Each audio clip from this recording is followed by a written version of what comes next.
Alright guys, here we are. I was unable to find a video on the FICM replacement, so what I did was I decided, hey, I got a video camera, just got my lower half in from Bulletproof Diesel, so I wanted to show you guys kind of what we're working with real quick. So apologize for the jitteriness, but I gotta climb up on this thing real quick.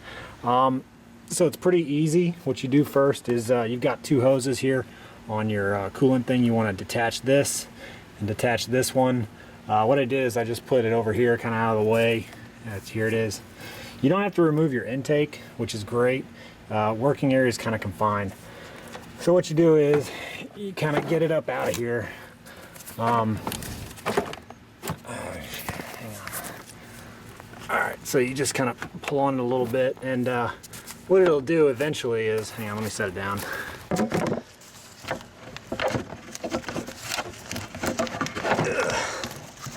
There we go. Alright. Okay, so you just kind of set it right there, a little out of the way. And what you have back here is, here's your 3 plugs for the FICM, all right?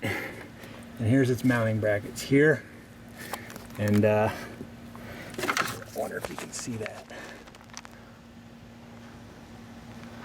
There's 2 bolt holes back there as well. All right, so what you're gonna need here for this job is, like I said, you undo those coolant lines.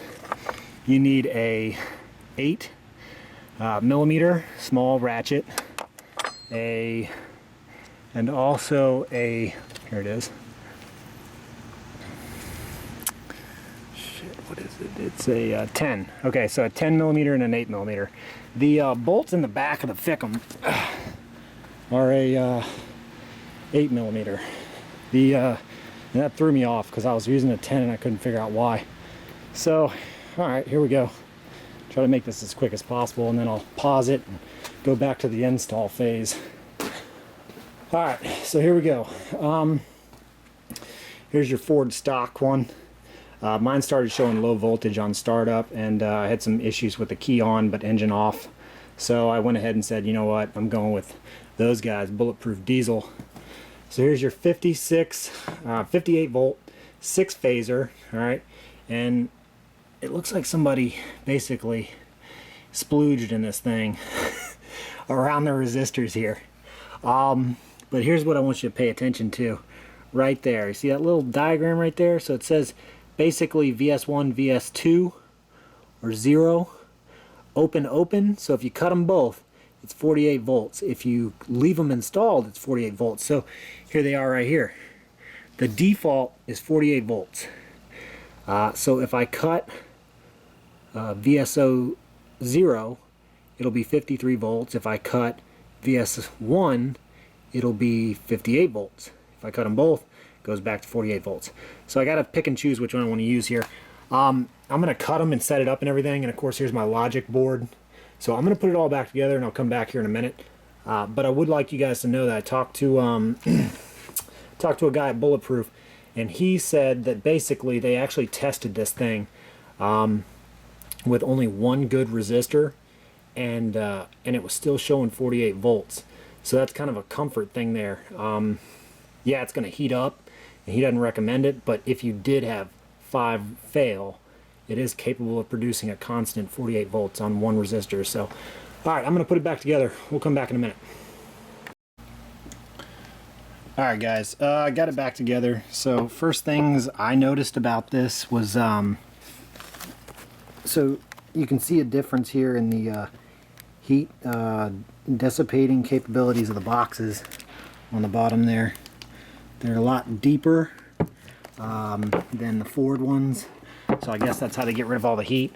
But what I forgot to mention was, when you take your FICM apart, you need 2 Torx. This is not really, you know, a secret, but you're going to need a T8, which is right there on the end, and those go to the 4 bolts that connect the logic board to the power supply.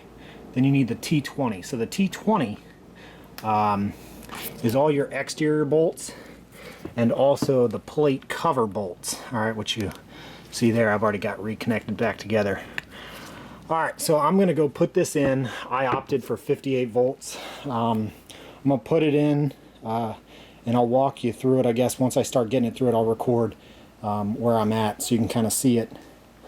So we'll get that done now. Alright guys, so first things first, I'm going to connect my 3 connectors right here. Shit, there it is. Alright, I'm going to connect these 3 guys to the actual bottom of the FICM. It's a little hard to get in here with the intake here, so if you want to remove it, it'll give you a tad bit more room. But what I found is the hardest thing to get around is going to be this guy right back here. The heater hoses and stuff like that. So once I get these pins, pigtails connected, I'm going to get those back bolts in, and it should be pretty easy. So what I'll do is I'll do that now, and then I'll stop once I get the FICM seated and everything. All right.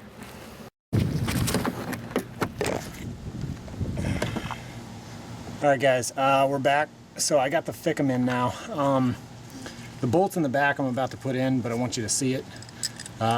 So it looks like this. It's a little bracket. Goes on top. Comes in the back side. And again, these are 8mm. All right, so you're gonna need a small ratchet to get in there. Real quick, I'll show you what it looks like.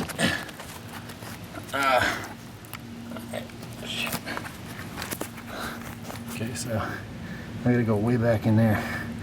All right, so I'll get this in, and then I'll show you where we're at. All right, guys. So I got the bolts in the back done. Kind of a pain in the ass. I did the right one first, hand tightened it, and then hand tightened the left side as well. Kind of started screwing them in, and I used this little baby ratchet right here to get in there, starting with the right. Got it all the way down, kind of snug, and then did the left one. All right, so the front bolts, or nuts, I should say. So this little bracket goes on here. That's for the stock intake, kind of that little thing right here. So don't worry about that. So 2 nuts, and then we'll come back to it. Once you get the 2 nuts on there, snug it down and everything. Got my connectors in there. This guy, so this little thing right here, that little loop, goes back in that square. All right, and then what you do is on top here and here are those 2 little guys. They're also 10. So yeah, you get those in, and then reconnect your hoses, and then we'll check the voltage. All right, we'll get there. All right, so we got it all buttoned back up. Both hoses are on, bolts are on. There's that shiny new FICM down in there. All right, so let's see what my voltage is showing. By the way, for the peanut gallery, I used a voltmeter. All right, already on it once I got it in. Reason for doing that is you want to make sure the voltage is good before you go turning this thing up, you know. So you want to basically connect your pins and everything, and yeah. So when it shows now, what I've been told is I can get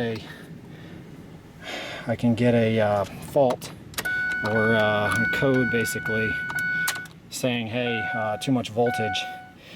So what we're looking for, well, that ain't it. First of all, hang on. So all right, I gotta check my relays, because this should be showing 50 volts out with the key on, engine off. Hang on, let me make sure that we're set up right. And let me get FICM in to FICM input. Alright, here we go, set as display. Alright, so I'm still showing 0, 0 here. Hang on, let me check my relays. Alright, we'll come back. Alright, so perfect opportunity for you guys that want to do the power hungry FICM modifier. That's what you were just looking at. So this is your FICM relay. It's the only gray one in here, and mine was out obviously because I was programming it last before I changed it out. I returned it to stock. I sent some questions out on the poll, but anyways. All right, so let's take another look. So key on. All right, here we go. PHP FICM. That's great. All right, check that out. 52, 53. We're going up. 54 and a half.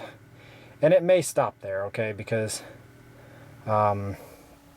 I did select 58, but again, this may max out at 54.5. So, all right, so it worked. We're good. Now I've got to program it. So that's it. That's it for the FICM install. I hope that helps somebody at least. All right, good luck.